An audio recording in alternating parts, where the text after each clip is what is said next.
First story. I mistakenly accused my boyfriend of being a thief and kicked him out of my house, just like his family disowned him when he was 17, believing he stole the money. Now, I found my money and went to apologize, but he didn't let me and said I reopened his wounds. Help me gain his trust again. So, I might have messed up big time. Honestly, though, I feel like it wasn't entirely my fault. But let me explain, and you can tell me what to do here. I 28F have been dating Jack 30M for about 2 years.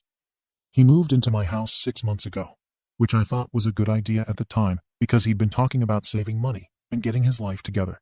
I've got my own place, a stable job, and I worked hard to get where I am. So I thought I was being pretty generous by letting him move in without asking for much in return. He helps out with groceries sometimes and splits bills here and there. But let's be real, most of the financial load is on me. Now, here's the thing. I've had my trust broken a lot in the past. Friends, family, exes, people always end up using me or manipulating me. So I don't put up with any shady behavior. I'm not dumb, and I've learned to look out for red flags. That's where Jack comes in. He's sweet and all, but he grew up poor and doesn't always have the same understanding of money as I do. I've never thought much of it until recently. A couple of days ago, I noticed that $500 cash I kept hidden under my bed was missing. I know for a fact I didn't spend it. That money was for emergencies only, and I hadn't touched it in months. I tore my room apart looking for it, checked every drawer, my closet, and under furniture, and found nothing. The only person who could have known about that money was Jack. He saw me put it under the bed once when we were cleaning, so naturally, I got suspicious. Then, the day I noticed it was gone, Jack was acting kind of weird. He was fidgety and quieter than usual, which only made me more certain that he'd taken it. When I confronted him about it, he got all defensive and kept saying, "I didn't take your money. I don't know what you're talking about." That just pissed me off more because if he didn't take it, then who else could have? No one else has access to my house. I'll admit, I lost it. I told him I wasn't going to be some sugar mama for a thief, and that if he was going to betray my trust, he could get out of my house. I might have called him some things I regret now, pathetic, a leech, and maybe worse. I didn't even let him explain because I knew if I did, he'd just try to manipulate me like people always do. He packed his stuff and left, and I felt pretty justified. I mean, I worked hard for my money, and I'm not about to let some guy steal from me under my own roof. But then, the next day, I was organizing my closet and found the $500 in a box in my cupboard. I must have moved it there months ago and completely forgotten. Honestly, I felt sick. I knew immediately that I'd made a huge mistake, but at the same time, I couldn't help thinking, why was he acting so weird? Then, if he hadn't been so shady, I probably wouldn't have jumped to conclusions, right? I still feel like this whole situation wasn't entirely my fault, because he could have done a better job explaining himself or acting normal. Anyway, it's been 2 days since I kicked him out, and he hasn't tried to contact me at all. I thought he'd at least text to clear things up or check in, but no, complete silence. Now I'm wondering if I overreacted, or if I've just completely ruined our relationship. Part of me feels like I shouldn't have to grovel or beg for forgiveness because I was acting out of fear and past trauma. But another part of me knows I owe him some kind of apology. The problem is, I don't even know how to start that conversation. What am I supposed to say? "Hey, I found the money, my bad." That feel insufficient. I know I need to apologize, but I also feel like he should understand where I was coming from. I've been burned so many times before, and I thought he'd at least get why I reacted the way I did. Am I crazy for thinking that? How do I even begin to fix this? I don't want to lose him, but I also don't want to look like a total doormat. Comments. By you/truthhurts123. So you accused him with no proof, kicked him out, called him names, and now you want him to understand why you acted like that? Girl, he's probably thanking his lucky stars he's rid of you. You don't deserve him. Fix yourself. AmITheA. Wow, you really made yourself the victim here. You ruined your relationship with baseless accusations and disrespect. He doesn't owe you anything now. He's better off without this nonsense. Use of HF. You didn't just overreact, you showed him who you really are. Selfish, entitled, and incapable of trust. If he's smart, he'll stay gone. You owe him more than an apology, you owe him better, period. Update. So, it's been a week since I kicked Jack out, and I honestly don't know what to do anymore. He hasn't reached out to me at all, no texts, no calls, nothing. I feel like I'm losing my mind. I've tried texting him to apologize, but he's left me on read. I called him twice, and both times it went straight to voicemail. I even sent a long message explaining everything, how I jumped to conclusions because of my past, how I know I was wrong, and how sorry I am for everything, but he hasn't responded. I'm at a complete loss. I thought he'd at least want to clear the air or hear me out, but it's like he's just erased me from his life. I didn't think he'd be this cold. I know I messed up, but isn't the fact that I'm trying to fix things worth something? I ended up reaching out to his best friend, Mike, to try and get some insight into how Jack's feeling. Big mistake. Mike basically told me that Jack is hurt and doesn't want to talk to me right now. He said I needed to respect his boundaries and give him space, but the way he said it really pissed me off. Like, he acted like I'm this terrible person for making a mistake. I told him that I'm doing my best to fix things and that Jack shouldn't just shut me out completely, but Mike wasn't having it. He told me straight up, "You didn't just accuse him, you destroyed his trust. He's not obligated to forgive you, and if you really care about him, you'll leave him alone." That stung, but honestly, I'm not sure I agree. Yes, I screwed up. Yes, I overreacted. But I was acting out of fear and past trauma, and I'm trying to make up for it. Isn't that what matters? People make mistakes all the time, and couples are supposed to work through them together. If he loved me, wouldn't he at least give me a chance? I'm torn now. Part of me thinks I should give him the space he clearly wants, but another part of me feels like I need to show him how serious I am about fixing this. If he won't respond to my texts, should I just show up at his place and apologize in person? I'm worried that if I wait too long, he'll think I don't care and move on. I don't want to lose him over a stupid misunderstanding. I've also been doing a lot of thinking about my own behavior, and I can admit that I handled this situation badly. Okay, really badly. I jumped to conclusions without giving him the benefit of the doubt, and I said things that no one should ever say to someone they care about. I don't know how to stop myself in the moment. When I feel betrayed, it's like my brain shuts off, and all I can think about is protecting myself. It's not an excuse, but it's the truth. I've been looking into therapy to deal with my trust issues, because I know this isn't healthy. But what if it's too late? What if Jack's already decided I'm not worth the trouble? I don't know what to do. Should I keep trying to reach out? Or should I give him time and risk losing him for good? I need advice. Comments. U/Brutalianist99. OP, you're still making this all about you. He's not responding because he's hurt and done. You didn't just accuse him of theft, you humiliated him, insulted him, and destroyed the foundation of your relationship. And now you're mad that he's not rushing to forgive you. He owes you nothing. Respect his boundaries and take this as a wake-up call to fix yourself before you ever try to be in a relationship again. You accountability ability. Girl, stop. You're not the victim here. Jack isn't being cold. He's protecting himself from someone who treated him like garbage. Imagine being accused of stealing, thrown out of your home, and then being told you're acting weird as a justification for it. That's what you did to him. Leave him alone and start working on yourself, because your entitlement is off the charts. Leave him alone. Showing up at his place unannounced. Really? That's not an apology, it's harassment. He's made it clear he needs space, and you're ignoring it because you feel uncomfortable.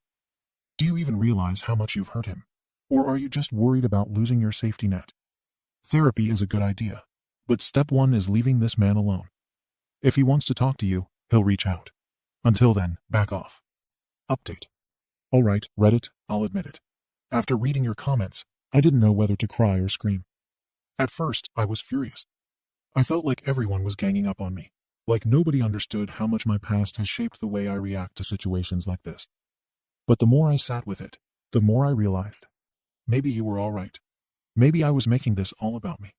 Then, just when I thought I couldn't feel worse, Mike showed up at my door with a letter from Jack. I was shocked. Mike told me that Jack wrote it himself, but asked Mike to deliver it because he couldn't face me directly. Hearing that made my stomach drop. I'd thought maybe Jack just needed a little time to cool off, but this felt final. I didn't know what to expect, but I could tell it wasn't going to be good. I opened the letter after Mike left, and by the time I finished reading it, I was bawling.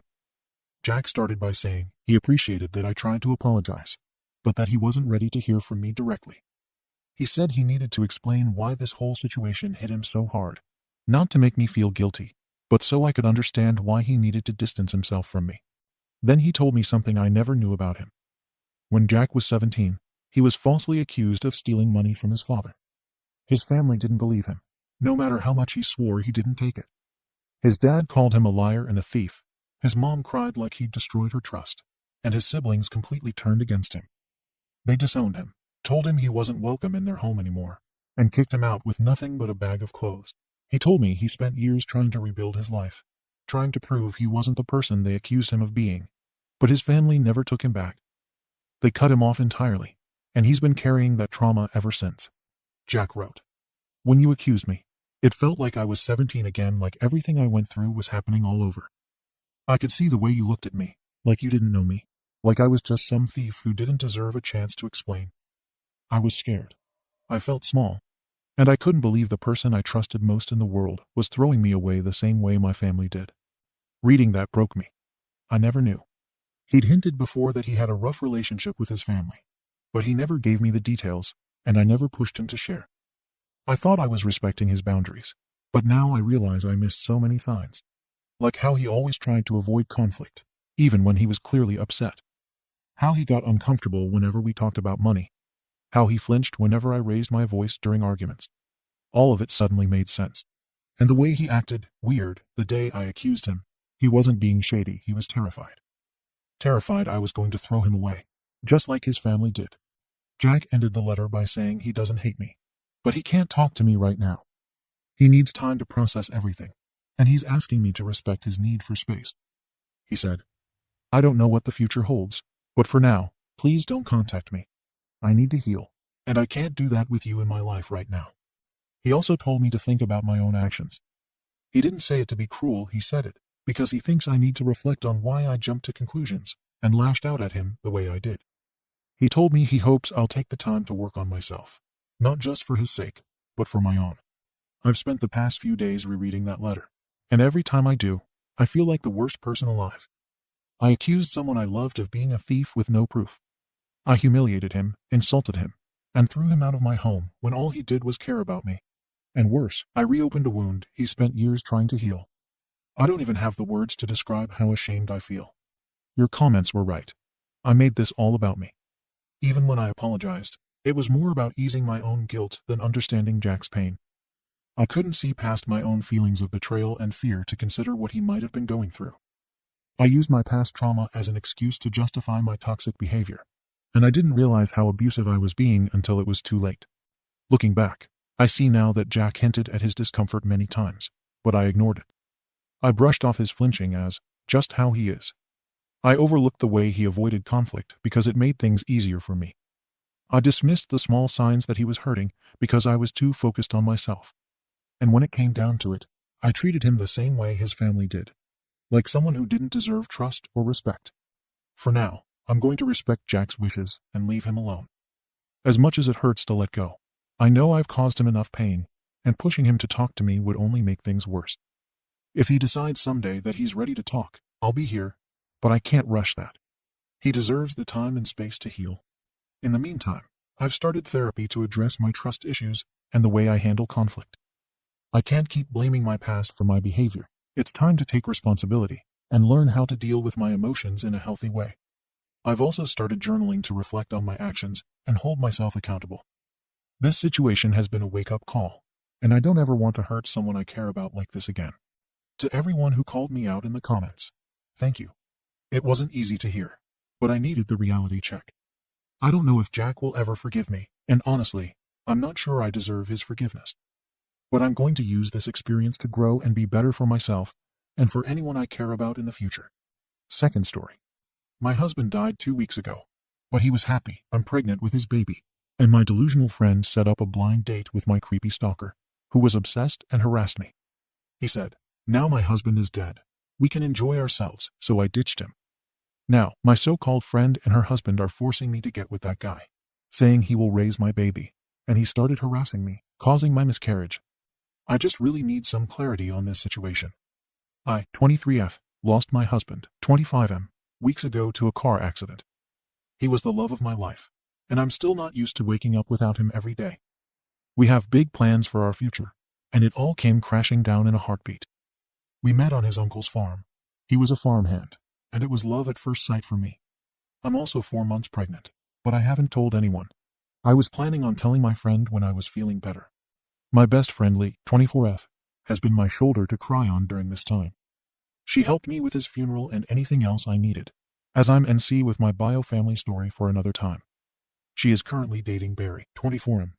They usually hang out in a trio with Liam, 24M. When I first met Liam, he hit on me hard, tried everything. As in he would try and compare himself with my husband. Say weird things like our kids would be cuter than if you had kids with my husband. He's also made weird comments like, I need a city boy, and would motion himself, when I'm a country girl through and through. I typically would shut him down or ignore him, but I would always get dirty looks from Barry. Skip to Sunday night. I got a message from Lee begging me to come to dinner with her, because she wanted to treat me as I had been through a lot in the last couple of weeks. Feeling not so SHT about myself, I decided to go. When I arrived she wasn't there, so I texted her asking how long she would be, and she told me 5 minutes, she's just running late, and is around the corner, so I just sat down and ordered a drink. Now 5 minutes comes, and she's still not there, so I gave her the benefit of the doubt and waited another 5. When I'm about to call her, Liam comes rushing over and gives his apologies for being late. I asked him what's he doing here because I'm waiting for Lee, and it was a 2-chair table. He smiles at me and grabs my hand. I ripped it off of him, and he just says, oh, I asked Lee to set us up. Now that husband's name isn't a problem, we can finally get to know each other. He looked so cringy, and I'm telling you I was floored. I stood up and told him that I wasn't interested, and I certainly didn't give a flying F about getting to know him, and that I just lost my husband. Without a word of a lie, this man stands up and says, I know you're being overly emotional right now, so I'll forgive you for that. Sit down with me. I'm not saying we have to have his ex straight away or anything. I was disgusted. I shoved past him and went home as fast as I could. When I did get home, Lee messaged me, so how was dinner? With a smirk emoji. I called her, and when she answered, I didn't let her get a word in. I yelled at her and asked her how she had the audacity to do something like this weeks after I just lost my husband when she's been the one to hold me together this whole time.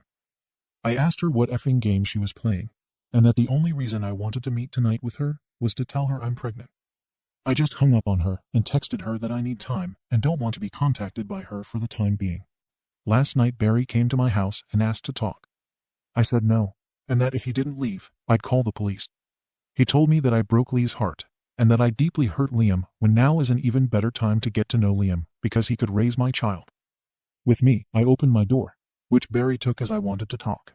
Instead, I hit him with my shoes and chased him to his car, screaming. I'm actually embarrassed I did that. All day today, I'm being flooded with messages from friends, and the trio themselves shaming me for pushing the people who care about me the most away, and that they don't even recognize the person I've become. The only thing that hurts me most is that my husband would know what to do. He would tell me how to fix it, and now I have no one who I can talk to. I'm just so numb inside. I have a therapy appointment tomorrow, but I'm thinking of calling my husband's mom, even though we've barely spoken since the funeral. Any advice is appreciated. Please excuse any typos. I'm just so exhausted. Edit. I made a new account for this post, as some friends have my main, and I'd rather have some time to grasp this whole thing before I answer anyone personally. Thank you. I have a small update on another post. Update. Hello all, and thank you. I just wanted to start off with I called my Mill Louise. After making the post, I thought that I needed to tell her about the baby, because just like some of you said, she is overjoyed about the news. She didn't answer my call, but instead drove straight over to my house. I honestly didn't know what to say to her, but we just hugged and cried all night. I didn't have the best delivery about how I am pregnant, probably due to all the crying, but she just lit up and was so happy. It's the first time I've seen her be this happy in all the time I've known her, so at least I have some support. My Phil came over when he finished work after Mill told him he needed to come to my house, and he was too overjoyed about becoming a pop. Louise offered to have the baby, and I move in and I agreed. She said that I can sleep in my husband's old room, which was a little bittersweet. When I told her what was going on with Liam and Barry, she was furious, and told me not to worry about it, because Mill and Phil have my back. After a lot of even more crying, Phil told me that my husband would be so happy to have this baby grow up on a farm like my husband did. Overall, our conversations last night was a something I needed. Now I'm just going to answer some comments. 1. No, this isn't fake. And if you choose to believe that, then that's fine. But don't be dragging my husband when you don't even know him. Liam didn't kill my husband. It was a car accident, and my husband died on impact. Nothing crazy went on. It's just awful. But it is as simple as that. 2. Lee was my friend for a long time. She was genuinely there for me when I went NC with my parents, and I thought she was a decent friend. Now knowing the truth, there are many things I can think of that she did that are red flags. Personally, I think I ignored them because I have never been close to anyone like that other than my husband. 3. Liam is a loser. And from my chat with Barry, I learned that he's always had feelings for me. And he's never given up because apparently he's my type. He isn't and never will be. 4. Yes, I ordered a drink. I didn't think I needed to disclose that I ordered a lemonade. It was simply a soda, nothing wild. I know I'm pregnant, and I'd never do anything silly. 5. I'm not magically pregnant. My husband and I both wanted children young and were trying for about a year. We just didn't disclose that we were trying because my husband, and I think it's weird telling people, oh, we're having X an extra amount. I don't know, but my husband and I are very private people and kept a lot of it that way. And as for the trio, I've blocked them. None of my family are reaching out because they simply don't know me anymore. The only friends who are reaching out are mutuals of either Lee, Barry, or one of Liam's other friends. I was confused about if I was an arsey hole because I just left Liam standing there and yelled at Lee. I was so upset I was confused about the entire thing. But thank you all, and I will update you on what happens because I know Liam will not give up until he's in jail. I seriously hope it doesn't come to that. But the fact he drove past my house twice is uneasy. So I'm hopeful the move to my husband's parents' farm will have my baby and myself on a better path. New update. Firstly, some good news. I found out that I'm having a little girl. I am actually feeling a little bit better today and thought I'd update. I moved in my in-laws the next morning after they had come over. We went to the police, and unfortunately, there is nothing they can do unless he trespasses or comes into physical contact with me, pretty much until he gets worse. But I did take the initiative and move, so they think he will be less of a threat now that I don't live in that house. But they did take my screenshots of his weird, creepy messages and noted that he has been driving past relentlessly. After a few days, we came into town to go grocery shopping, and we saw Lee. She went to come over, but my mill stared at her and yelled, no. Lee looked a bit awkward because my mill was yelling, yes, I'm talking to you, Lee. Go bother someone else with your bullshit tea. Lee did end up walking away, which we thought was good. I was greatly overwhelmed, obviously, about seeing her, and my anxiety has gotten worse since the blind date. I think I was also anxious because Lee is never without Barry, so I was very worried. When we had finished shopping and were walking back to our car, Lee and Barry were waiting for us. But again my mill started screaming. She was yelling he was scum, and they were trying to sell drugs to a pregnant woman, pretty much anything to embarrass them and to draw a crowd. Lee and Barry did leave again, not without looking scared. Points to Mill. Since I moved into the farm, it has been drama-free. I had an appointment yesterday and found out about my baby girl, but also that I have high blood pressure, most likely due to the stress. But we're going to have to watch it just in case of preeclampsia, as my egg donor had it. My husband has always wanted a girl, so I know she is a gift from him. But apart from the grocery store incident and the police, it's been very positive for me being with my in-laws and their dog, Spud. Don't ask. I don't know why that's his name. Thank you again. Update. Thank you to everyone who helped me with my issues about Lee and the others. It's over. I was attacked and suffered greatly. I lost my baby a month ago, and I will be logging off for a while. I wish everyone a Merry Christmas and a Happy New Year. Thank you for the kindness. Enjoy your holidays. J. Third story. My infertile sister demands I give my baby to her, claiming I don't deserve my baby because I'm single. Parents took her side and spread rumors I'm abusing my baby. And now my sister and Bill showed up at my house demanding my baby. So I went and see. I 27F got pregnant unexpectedly after a short relationship. The father isn't involved, but I decided to keep the baby. My family has been supportive, except for my older sister 34F, who has been struggling with infertility for years. From the moment she found out I was pregnant, she kept making comments like, "It's not fair that you get to be a mom when you're not even married." She even suggested multiple times that I let her and her husband adopt my baby since they're better equipped to raise a child.